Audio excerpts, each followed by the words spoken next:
identifying with role, designation, titles, and you embrace your true nature, you will write many chapters of becoming without identifying with it. So I say that becoming is a byproduct of embracing the unbecoming. Wow. You actually answered my second question. This is truly amazing. Now, what were you trying to unlearn or peel away when you were writing this book? Because it's all about unbecoming. मैं ये चाहता हूँ, मैं ये करना चाहता हूँ, I want to become this. And when your book was getting into it, you were peeling away, you were unlearning to put in your thoughts into that book. Because it's all about unbecoming. It's not about what you dreamt, what you thought. So how did you manage that? When you were writing the book, was it already there in your mind? Or while you were writing the book, you were unlearning and unpeeling yourself to come up with the unbecoming style of your becoming? Jimmy, you are surprising me with your questions because it is intuitively so aligned with the process through which I went through while writing this book. The very first thing that I learned when I was writing the first chapter, and in a way this book became a guru, started teaching me the process of writing. Because initially I used to take out a particular time in a day, maybe 6 a.m. in the morning, get up, start writing. And but it never used to happen. I used to struggle. Beyond a paragraph, I couldn't write anything. So I realized that I'm trying. And this made me realize the difference between trying and being. Being is opposite of trying. Trying, no matter how smart you are, it always has an element of pretense in it. And people can see it. And we are only trying to fool ourselves when we make an effort. And it's not like when you are trying, you can't write a book. You can. But it loses the charm, the spontaneity, the wisdom out of it. And so in my case, I would leave it there. I said, because it's not happening and I don't want to force the idea. And the book would start flowing surprisingly when I was under a shower. And then I used to write it. That time you were more relaxed. So I want to ask you this question. You were under a shower and your thoughts used to flow and you used to know what you wanted to write. So does a relaxed state of mind actually become very creative for an individual? I'll tell you the science behind it. This also I explored while I was going through all this process and trying to understand what is it that, again, the same question which I had in my childhood. Why am I not able to enter this flow state? It is choosing me. I'm not able to choose it. So the science I explored much later as I started writing the book. That why it happened under a shower. And I used to write for 1 hour on my mobile and then copy it back on my laptop. Similar experience happened when I was driving. The book would start flowing. And I would park it, beside the road and start writing for 1 hour. And then copy it back, because I also realized if I don't write it there and then, it used to lose the charm. It never used to come again. And then I realized that it is not an art of chasing or trying. It's an art of being available to this present moment.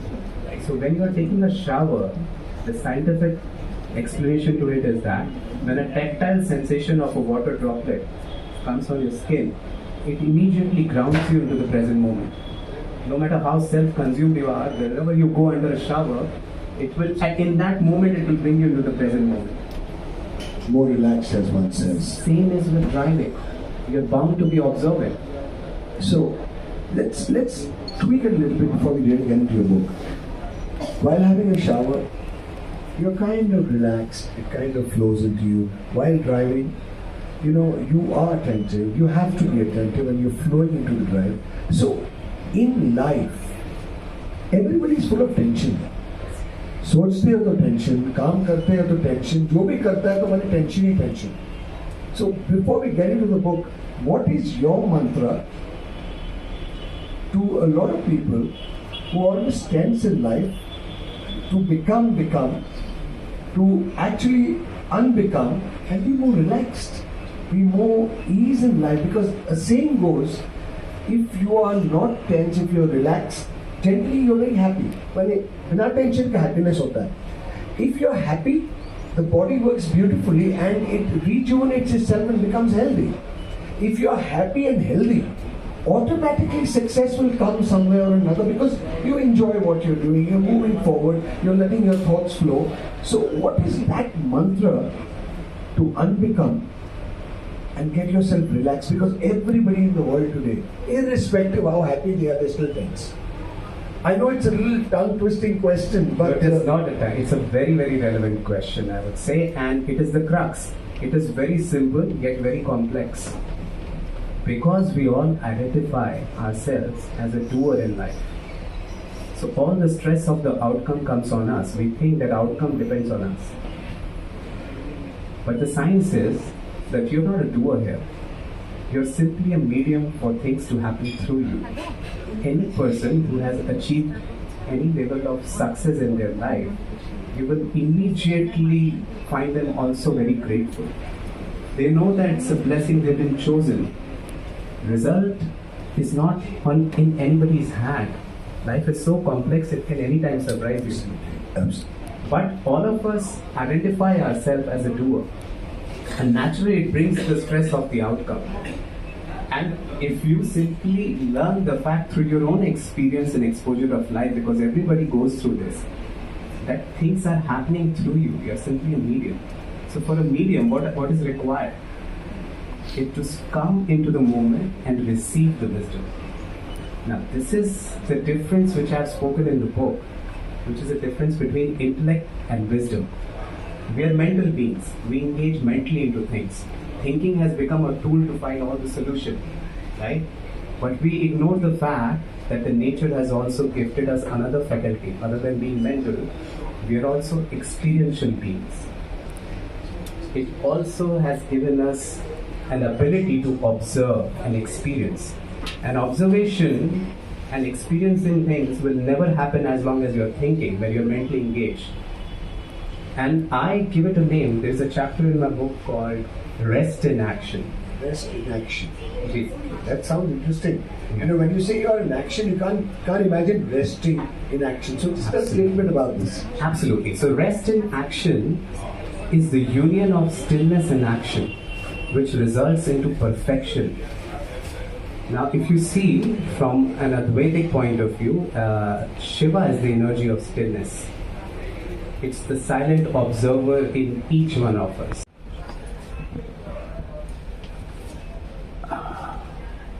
I have a simpler explanation of what I'm sure, what through your reality. experience, yes. How do I look like this? How this is my thoughtfulness. All these things are aids, but if you deliberately do it, it becomes a Methodist thing. It's not natural. Yeah. It might impress people, Yes. but the thought does not have any shape. And a human being deep down is just that thought. It's not a shape. And things happen. You're like a porous net. Beautiful. Things pass through. Yes.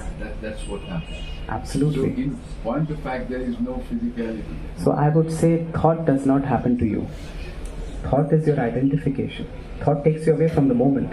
Experience happens to you. We are experiential beings. This is the first difference I was talking about.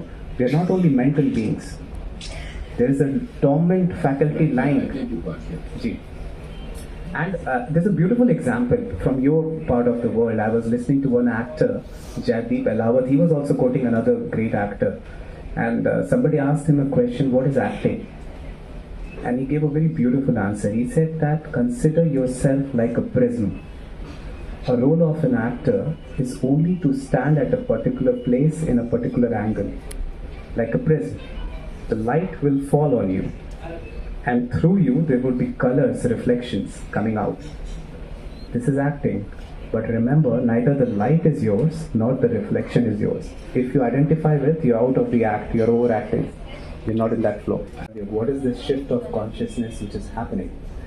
I like to put it that there is only this present moment. There is no past, there is no future. Understand?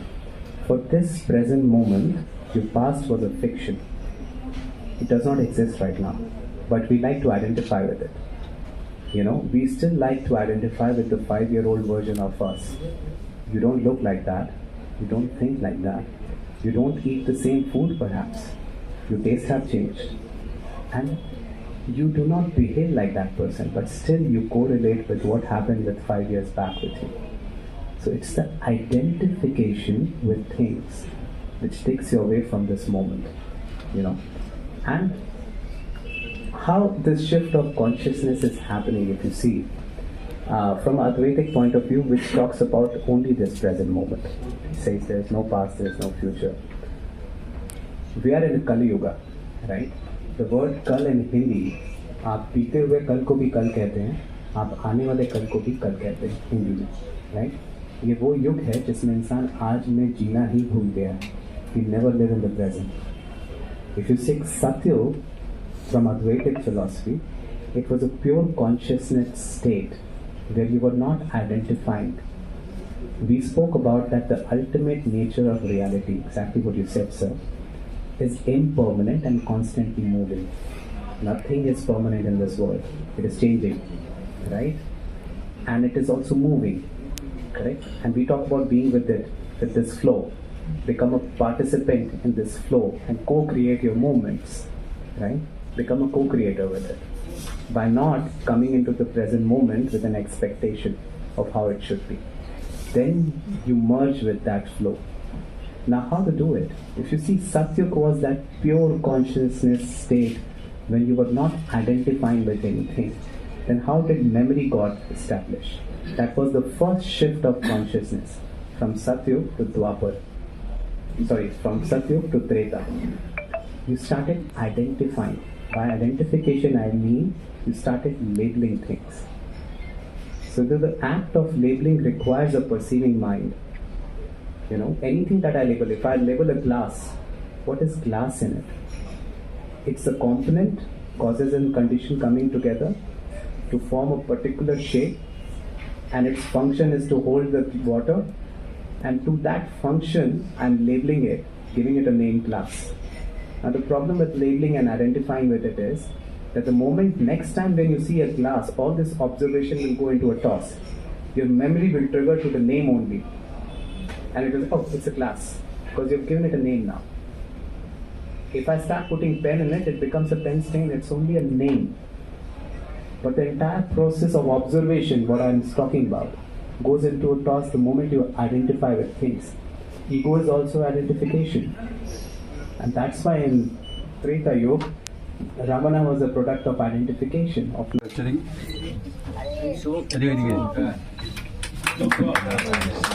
Interesting is the silence between two notes. Otherwise it will not resonate, it will not vibrate and resonate with the listener.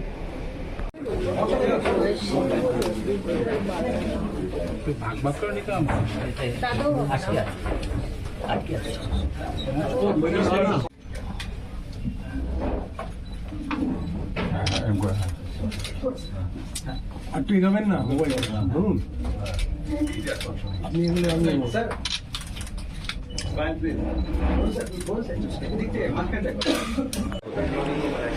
Kartik जो है दुर्गा जी का लड़का तो रूप का राजा है.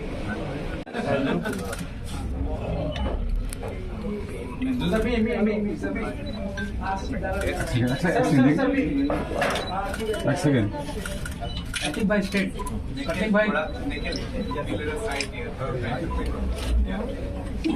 कार्तिक भाई Just